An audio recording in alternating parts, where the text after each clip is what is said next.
Welcome to Canterbury, one of the oldest and most historically important cities in all of England. Home not just to an enchanting array of medieval streets and lanes within a vast ring of city walls, but also to beautiful riverside scenery, a wide range of distinctive, centuries-old buildings, as well as world-famous landmarks, including the oldest school on Earth, as well as England's oldest, most significant, and possibly most spectacular cathedral. We'll explore all of that and more on this walk around the heart of Canterbury on a lively summer's afternoon. But we begin our tour right in the heart of the city, on a bustling square known as the Butter Market. As the name suggests, this was once the site of Canterbury's dairy markets, but there's plenty more history to be found wherever you look around this square, with everything from storied pubs to tales of Roman settlement on this very site. But there's no looking past the mighty gateway which stands imposingly on the Butter Market's north side. This is known as the Christchurch Gate, and it was built more than 500 years ago in 1520. Remarkably, the elegant gateway looks much the same today as it did all the way back then, and it serves as the main entrance from the streets of Canterbury into the expansive Cathedral Close, where you'll find the city's most famous landmark of all. Canterbury Cathedral, the oldest cathedral in all of England, is an immense place of worship, which has played an equally immense role in English history. It was founded more than 1400 years ago, in the year 597 AD, by a monk from Rome named Augustine, who was sent to England to spread the word of Christianity. And ever since, Canterbury has established itself at the heart of Christian worship in England. This cathedral is the seat of the country's highest-ranking bishop, the Archbishop of Canterbury. Inside its hallowed walls, you'll find the tombs of kings, queens, princes, and more.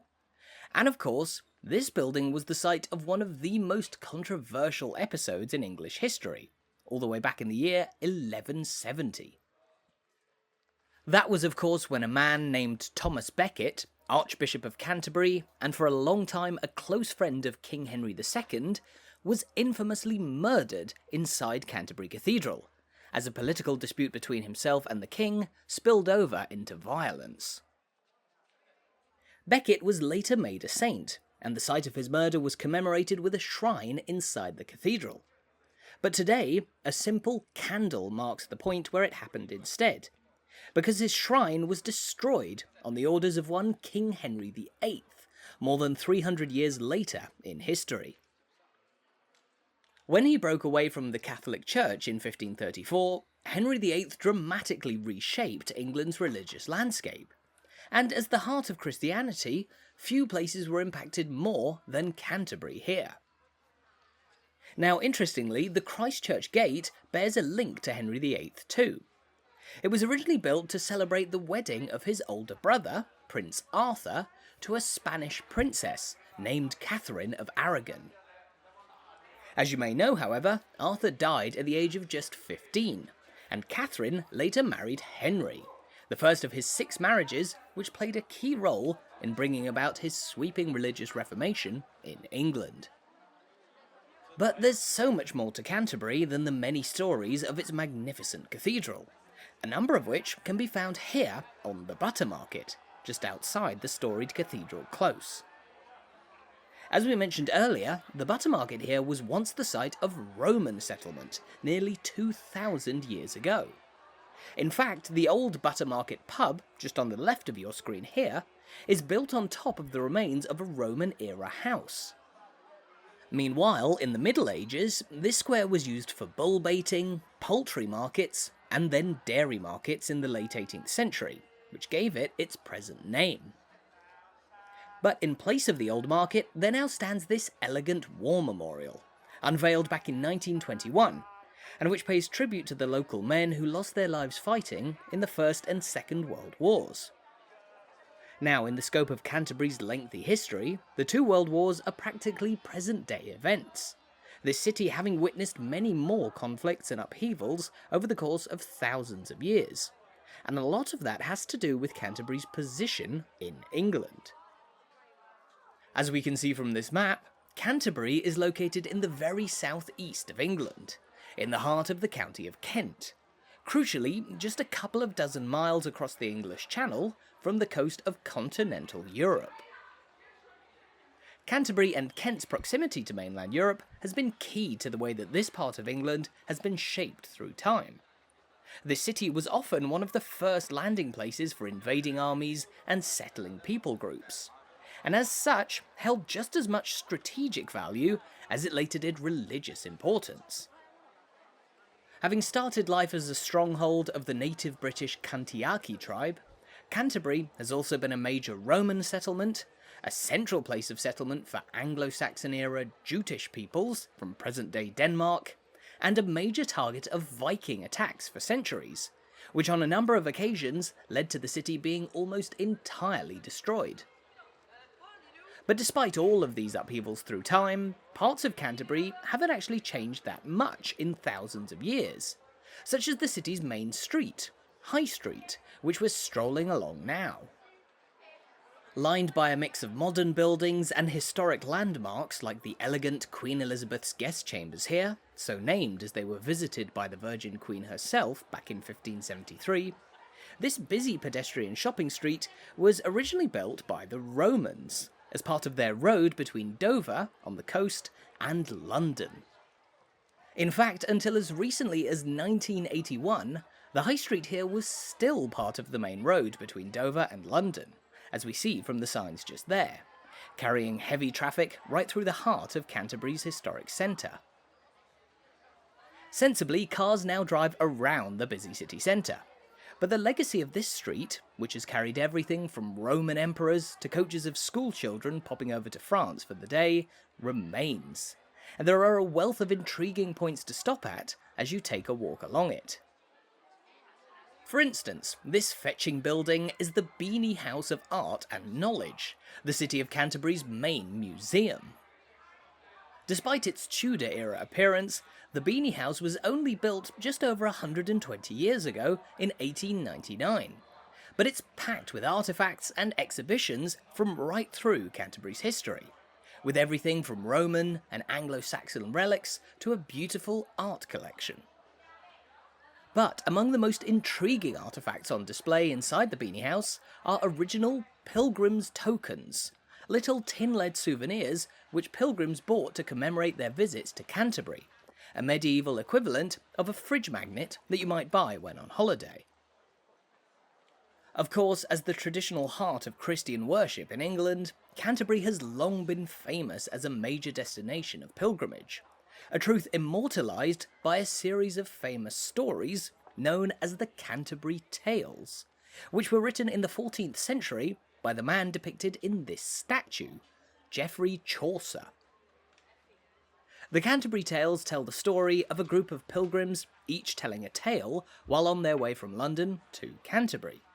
And Chaucer here, an acclaimed poet and author of his day, stands in this statue atop a plinth, which bears illustrations of the pilgrims from his famed stories. Now, the pilgrims depicted in Chaucer's tales mostly came to Canterbury to visit the old shrine of Thomas Becket inside the cathedral, because just a couple of years after his murder, he was canonised as a saint and venerated as a martyr. And just here, for example, the stone building behind this scaffolding is the Hospital of St. Thomas the Martyr, which was founded just a few years after his murder as a place for poorer pilgrims to rest while in the city. At more than 800 years old, it's one of the oldest buildings standing on Canterbury's High Street. But just across the street is surely one of the city's most beautiful buildings. This gorgeous black and white half-timbered house is the Old Weaver's House, originally built more than 600 years ago in the 14th century. Although much of the building as we see it today is just a little bit newer, dating from a reconstruction in the late 16th century, just over 400 years ago. Today, the Old Weaver's House is a photogenic highlight on any walk along Canterbury's High Street, situated right beside the calm waters of the Great Stour, the river which flows right through the historic heart of Canterbury.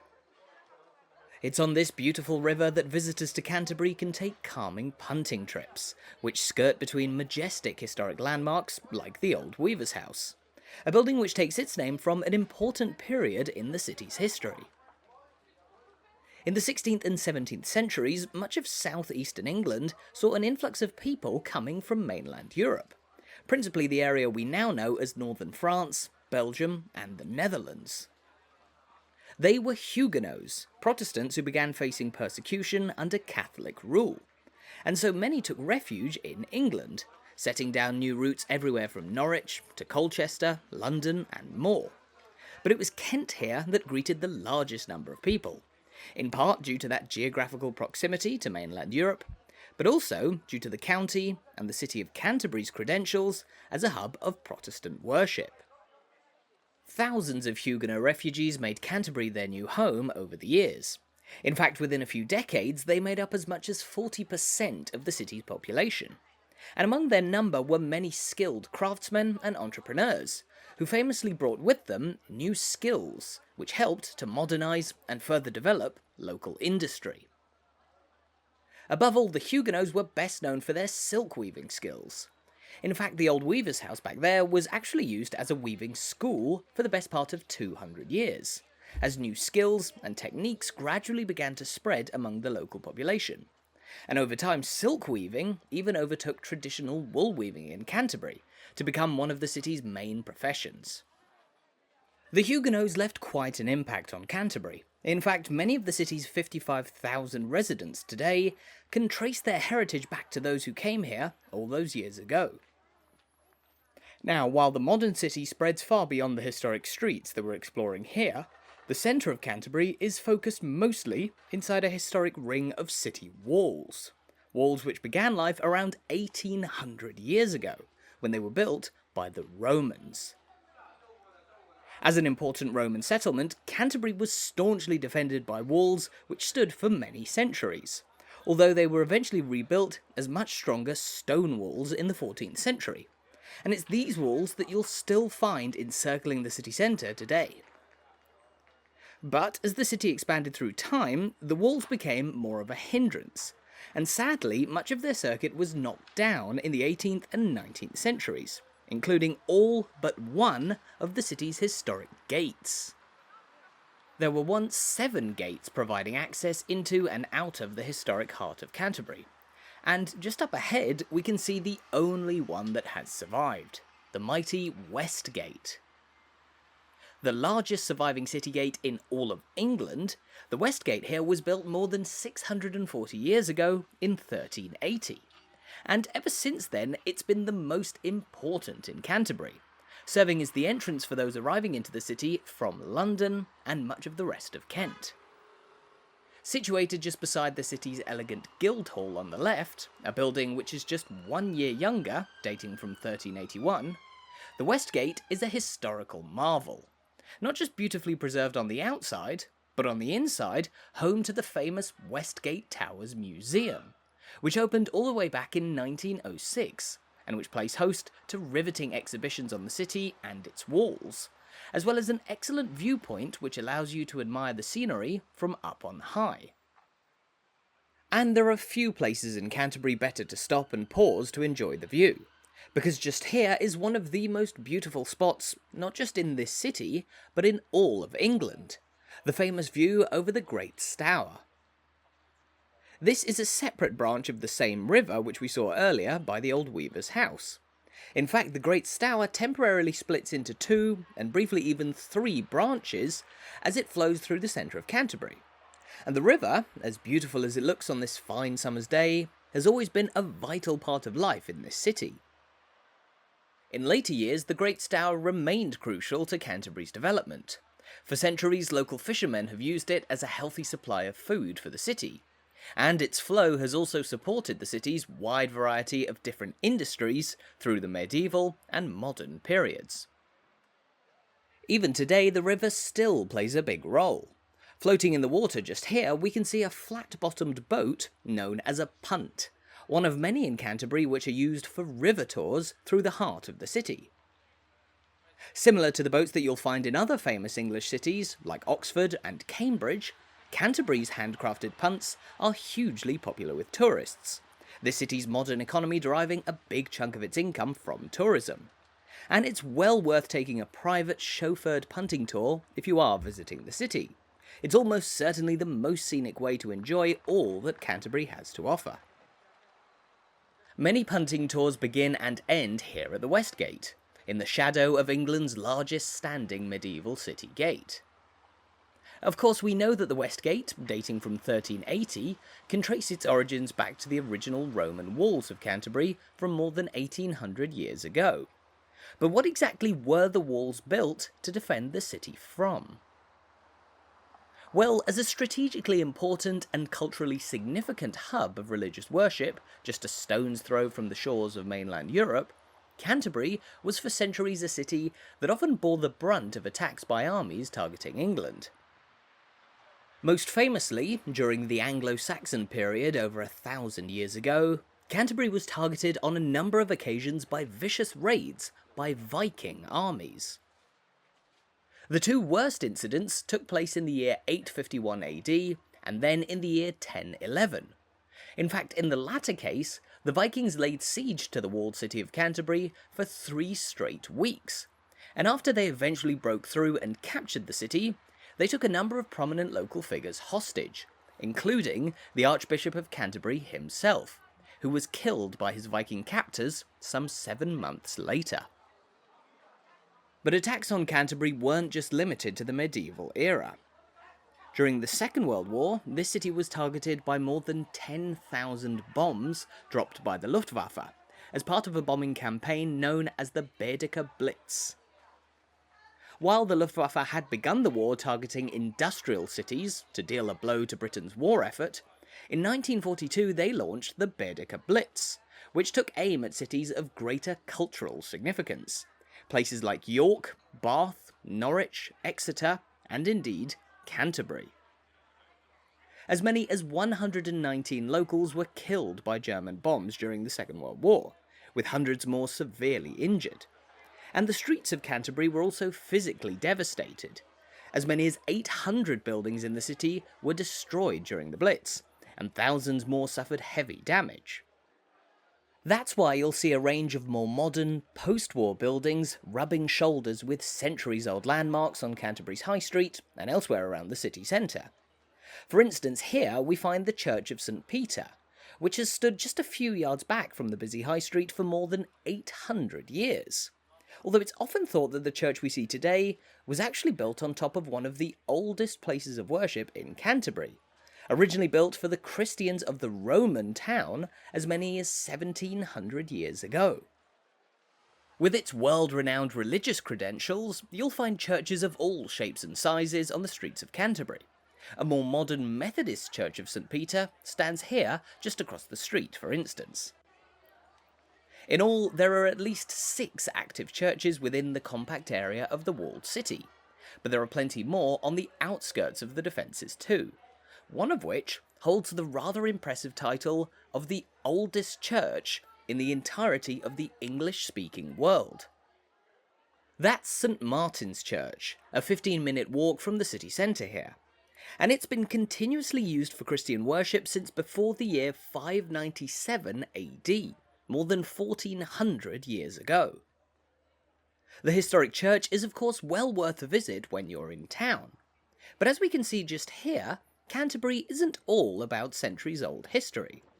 This strikingly modern building is the Marlowe Theatre, a huge 1,200-seater venue that was rebuilt in 2011. Taking its name from one Christopher Marlowe, an acclaimed Elizabethan-era playwright who hailed from this city, the modern theatre occupies a pleasant position away from the hustle and bustle of the High Street, just beside a crossing of another branch of the Great Stour. This little bridge is known as the Friars Bridge, taking its name from the old monastery of Blackfriars, the remains of which lie just a bit further along the river here, in the neighbourhood known as the King's Mile. Now, as we mentioned, the Great Stour cuts through the centre of Canterbury in different branches, effectively creating a few islands on which the houses of the city are densely packed. But of course, the river has been flowing through this part of Kent since long before the city of Canterbury was born. The Stour is thought to have been so called by the Anglo-Saxons, its name deriving from a word meaning something like stirring or moving. And speaking of names, the city of Canterbury also gained its name in the Anglo-Saxon period, the word simply meaning stronghold of the people of Kent. But the story is a little longer than that. Kent, for its own part, is thought to take its name from an early Celtic word, meaning something like cornerland, referring to its position in the very southeast of the British mainland, which in the pre-Roman period was inhabited by native peoples like the Cantiaki tribe, some of the earliest settlers of the place, which would go on to become the city of Canterbury.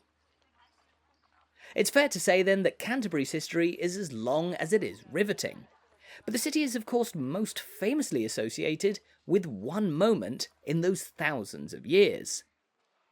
The murder of Thomas Becket in 1170, just a few streets away inside the cathedral, was a seismic moment in both Canterbury and England's history. But what exactly was the context of this incident? Well, at the time of his murder, Thomas Becket held the position of Archbishop of Canterbury, a position into which he had initially been placed by his good friend and ally, King Henry II.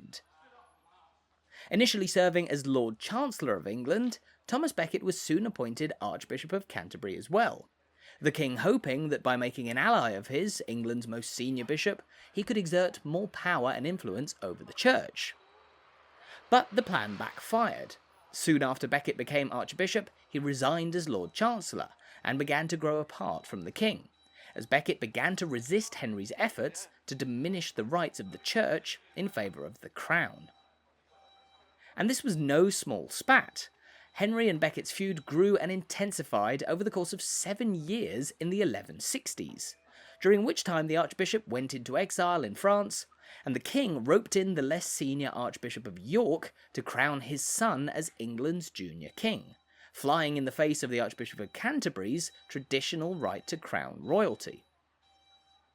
Briefly, in the year 1170, the king and Archbishop came to terms which allowed Becket to return to England. But tensions still remained. According to legend, Henry II is said to have asked, "Will no one rid me of this turbulent priest?" A question that may have influenced some of his knights to turn to violence. And in December of that year, that's exactly what they did. A group of 4 knights travelled to Canterbury, broke into the cathedral, and assassinated Thomas Becket. As we know, the Archbishop's murder caused shockwaves around England, which lasted for centuries, and we'll pick up the story of its impact a little later on in our walk. For now though, we've turned onto Palace Street, which is lined by a number of eye-catching historic buildings. Here, for instance, we're passing by number 8 Palace Street, a beautiful half-timbered building believed to date from the 13th century. It's thought that the house was originally built as a home for the priest of the neighbouring church of St Alphege, just here. This is another of Canterbury's oldest churches, with a history stretching back nearly 1,000 years. But before we explore it in more depth, let's continue further down Palace Street, passing by the slightly newer, Victorian-era Bell and Crown pub, always busy with activity on a sunny day like today. Just as we saw back on the High Street, buildings of a wide variety of eras stand side by side on Palace Street, a road that takes its name from the fact that it skirts along the wall of the old Archbishop's Palace, originally built in the 13th century just beside the cathedral. To this day, the old palace remains the residence of the Archbishop of Canterbury when in this city, and just here we find part of the historic wall which separated it from the streets of medieval Canterbury. This grand stone structure was built as the main entrance to the old palace in the 16th century, serving as an imposing facade for one of the most important residences in England's religious landscape. Unusually, however, it isn't the most important, because the Archbishop of Canterbury holds another residence up in London, at Lambeth Palace, just across the river from the Houses of Parliament. It's been customary for the Archbishop to live mainly in London since as long ago as the 13th century, just after the time of Thomas Becket's murder in the late 12th century. And speaking of which, here we find a beautiful timbered building known as Conquest House. According to legend, it was inside Conquest House here that King Henry II's 4 knights stayed to plot their attack on the Archbishop in December of 1170.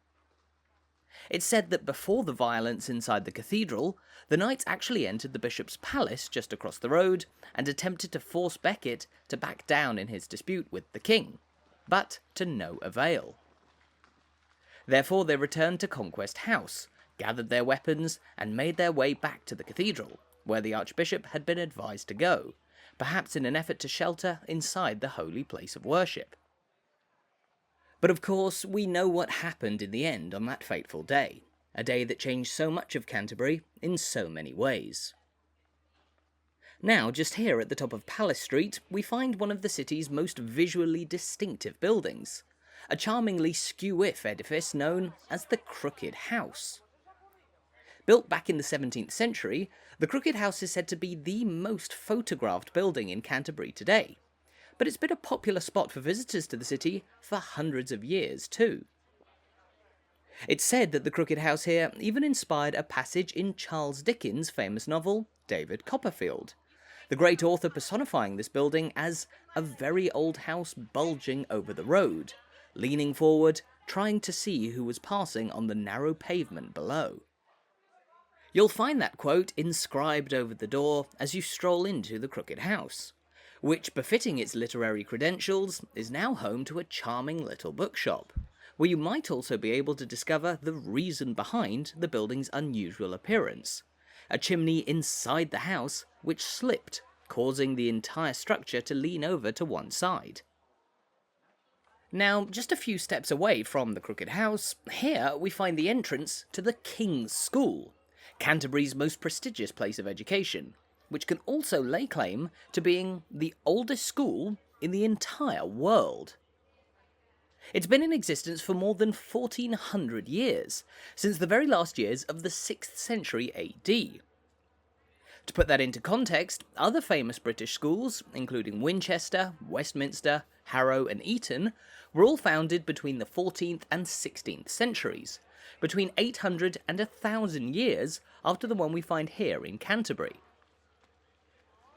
A secondary boarding school, the King's School remains one of England's very best public schools, educating boys, and since the 1970s, girls as well, in historic surroundings which can trace their origins all the way back to the very beginnings of the city that we know today.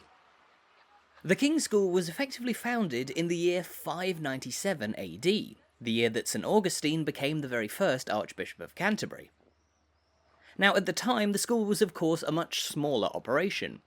Education consisted largely of religious study in an abbey, which stood on the grounds that are now occupied by the school.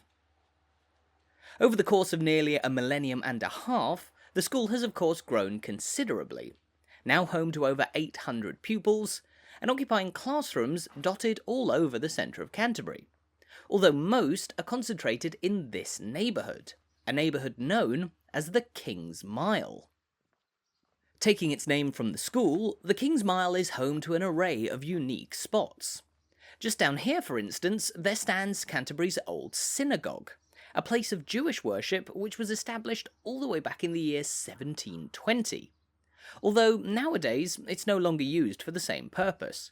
Instead, it's used by the King's School as a venue for music performances. The Old Synagogue there is nestled away on the mostly residential King Street here, one of a number of diverse streets that make up the King's Mile. As well as the school itself, the King's Mile also incorporates Palace Street, with its own collection of historic buildings and independent shops. And alongside quieter back roads like King Street here, this area of Canterbury is well known for its often calmer and at times offbeat persona, compared with the busyness of the tight lanes around the High Street, the Buttermarket and the Cathedral. Space may indeed be at a premium within the compact area of the historic walled city, but as we know, after the Second World War, many newer buildings were erected in place of those that were lost during the bombing campaigns, just as we can see around us right here. But of course, you're never far from a truly historic landmark in Canterbury. And just around the corner here, we can turn onto St Alphege's Lane, home to the historic church of St Alphege, and a truly gorgeous view of one of the cathedral towers in the far distance. Now, the two buildings that we see here are linked. St Alphege's church was founded sometime around the year 1030 AD, just under 20 years after Canterbury was subjected to its most brutal Viking siege in 1011, where the Archbishop of Canterbury himself was kidnapped and held to ransom. The Archbishop at that time was a man named Alphege, and although he met a grisly end at the hands of his Viking captors, he was later buried inside Canterbury Cathedral and canonised as a saint, with this church just a stone's throw from his final resting place bearing his dedication.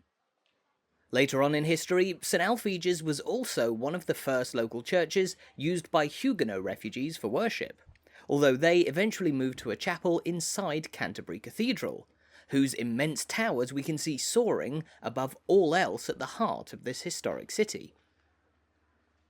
Though founded in the year 597 AD, the mighty Gothic-style cathedral that we see today isn't quite that old.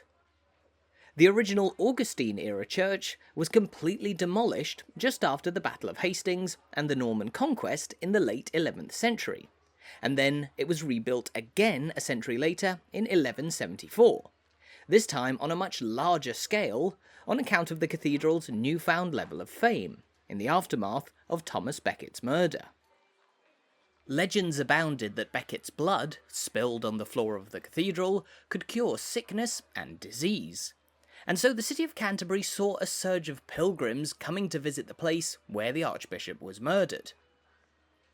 Of course, pilgrims visiting Canterbury needed somewhere to sleep and eat while in the city, and so on the outskirts of the cathedral close, the streets of Canterbury became ever busier with shops, inns and more catering to these medieval-era tourists. Just up ahead, for instance, we can see one of Canterbury's most famous inns, the historic Sun Hotel, which has a history dating all the way back to the year 1480. Though no longer open as it once was, this beautiful inn has been visited by hundreds of thousands of people over the course of centuries. But its most famous guest was probably that man Charles Dickens again. It's said that he stayed here while travelling through Kent and writing David Copperfield in the 1840s. He even mentioned the Sun Hotel in his novel, naming it as the Little Inn. A few steps along, this narrow street gives way to the beautiful open space of the Butter Market, where we started our walk over half an hour ago. Still full of activity as crowds stroll in and out of the cathedral grounds, the Butter Market is a wonderful place to stop and take a break right in the heart of the action. But there is of course plenty more to see in this magnificent historic city.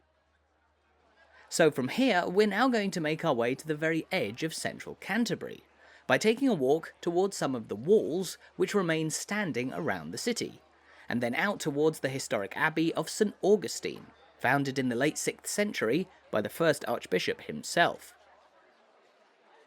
And as we now back away from the spectacular Christchurch Gate, on the way we'll find plenty more charming historic lanes, just like the narrow Mercery Lane here, a street which has been packed with tourists for hundreds of years. Now lined with gift shops and cafes underneath the leaning timbered buildings, once upon a time Mercery Lane here was lined with stalls set up by local people, selling to medieval pilgrims what they purported to be healing water from Becket's Well, a holy spring believed to have the same healing properties as the former Archbishop's blood, which was spilled inside the cathedral. More so than almost any other city in England, tourism has been big business here in Canterbury for centuries. In 2023, more than 6 million people visited this city, many for its history, its scenery, its shops, and plenty more, although many thousands also visited as part of a religious pilgrimage, continuing a tradition with the best part of 850 years of heritage. That pilgrimage culminates with a visit to the stunning interior of Canterbury Cathedral, an absolute must for anyone on a day out in the city. But that being said, the cathedral is just as mesmerising on the outside too, especially when viewed from between the houses of narrow streets like Butchery Lane here. The view of the cathedral from Butchery Lane is one of the city's most famous, as you stroll along a street which takes its name from the fact that it was once the place where local butchers slaughtered and sold meat. Once upon a time, this likely would have been one of Canterbury's most pungent lanes, but today it's a real joy, full of atmosphere, with pubs and shops crowding around the cobblestones. Although the most famous spot on Butchery Lane is surely the city's Roman Museum. The museum details what life was like for the Romans in Canterbury, who knew the city as Durovernum Cantiacorum. But among its many excellent exhibitions, the museum's prize piece has to be a beautifully preserved Roman mosaic pavement from as many as 1700 years ago, when the site that the museum stands on was likely home to a Roman townhouse. The mosaic was only uncovered by accident after the bombs of the Second World War laid waste to a number of buildings in this area, and archaeologists now believe that the townhouse was situated right in the heart of a neighbourhood of great significance to the Romans, possibly even home to a sacred temple, although no remains of such a temple have been found. Still, we know from what has been excavated that Roman Canterbury grew to be an active and significant civilian settlement, more than simply a military garrison, as had been the case when the Romans first invaded Britain in the 4th decade of the 1st century. We know that the Romans established many more of these so-called civitas, civilian settlements, all over England and Wales during their occupation of Britain. But over time, many were abandoned, as the Roman Empire's grip on power waned. Located close to mainland Europe, Canterbury, for its own part, was one of the last civitas to be abandoned by the Romans. It's thought that people remained here until the early 5th century, just a few decades before the collapse of the Western Roman Empire altogether. But of course, the city rose again, and is now home to magnificent local landmarks like the elegant Burgate House just here, a striking building designed in a classical Georgian style, but which is actually much newer than it appears. It was only built in the early 1950s, as part of the city's rebuilding efforts after the Second World War. Standing just across the street, meanwhile, are the last remains of the historic church of St Mary Magdalene. This old church tower dates from the year 1502, and it once formed part of one of Canterbury's many medieval places of worship. Over time, however, St Mary Magdalene fell into disrepair, and it was demolished in the Victorian era, with just the tower left standing, as well as a small city garden left in its place. Meanwhile, just behind it is the much newer Catholic Church of St Thomas, which was built in the 19th century. These historic landmarks all stand along a street named Burgate, which directly links the Butter Market and Christchurch Gate with what was once another of the main gates in the city walls. Now, as we know, just one of what were once 7 city gates remains standing today, because they became a hindrance to the growing city through time. New roads and buildings were put in place of great medieval gateways and parts of the walled circuit. Indeed, as time went on, there was no longer quite as much of a need for the walls to defend the city from enemies. But that doesn't mean that the walls had to be removed entirely. Just here, as we approach the point where the mighty Burgate once stood, we can still find part of Canterbury's historic city walls, just over half of which remain standing today. In different parts of the city, Canterbury's walls stand in slightly different conditions. There are beautiful stretches where you can even walk on top of the defences and overlook the city, its parks and its church towers from up on high, while other sections are best viewed from the ground. Here we find ourselves on the southeastern side of the city, directly opposite from the west gate that we saw earlier. Facing towards Dover, the English Channel, and France, the walls on this side of Canterbury would have been expected to bear much of the brunt from foreign armies attacking the city after landing in England. And as fears grew about French invasions around the time of the 14th century, it became absolutely essential that these walls were up to the task of withstanding an attack. Over the course of 30 years, the old Roman and early medieval walls were replaced by modern, beefier stone walls in the late 14th century, as the 100 Years' War was raging between England and France.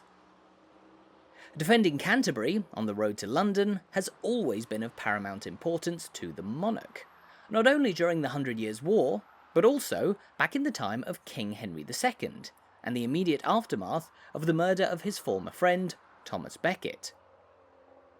Now we know how Becket's assassination changed Canterbury into a major place of pilgrimage, but it had much wider consequences too, especially for the king who wanted rid of the turbulent priest. Shortly after the murder, Henry II was forced onto the defensive, insisting that he never ordered his knights to kill the Archbishop of Canterbury. But over the course of a couple of years, anger towards the king continued to grow into a crisis. Incredibly, Henry's two elder sons rebelled against him, on the advice of their own mother and Henry's wife, Queen Eleanor. Sensing his weakened position, as Becket had become a martyr in death, the king's sons allied with his enemies in France and Scotland, who set about preparing to invade England on two fronts. This was the final straw for the king. Facing attacks from both the north and south, he decided to back down on this long-standing controversy. As an act of penance, the king came here, to Canterbury, and walked into the city barefoot towards the cathedral, where he lay at the foot of Thomas Becket's shrine, the site of his murder, and was whipped by all the monks of the cathedral priory.